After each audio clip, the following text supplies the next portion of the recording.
Hola, ¿qué tal chicos? ¿Cómo están?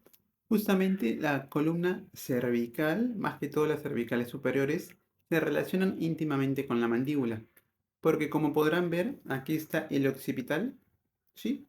Que se relaciona con C1, y hay relaciones musculares y nerviosas que unen la parte mandibular con toda la parte cervical superior.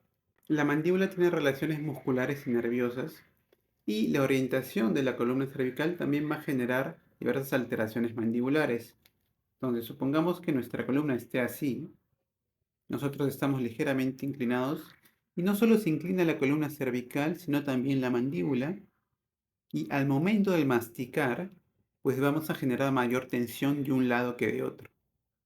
Entonces, a la larga, esa inclinación de la cabeza pues puede producir ciertos dolores, fastidios, chasquidos, tensiones a nivel mandibular.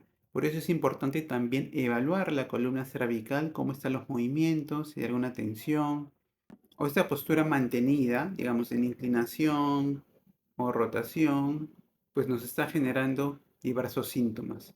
Por eso es importante evaluar la columna cervical conjuntamente con la mandíbula.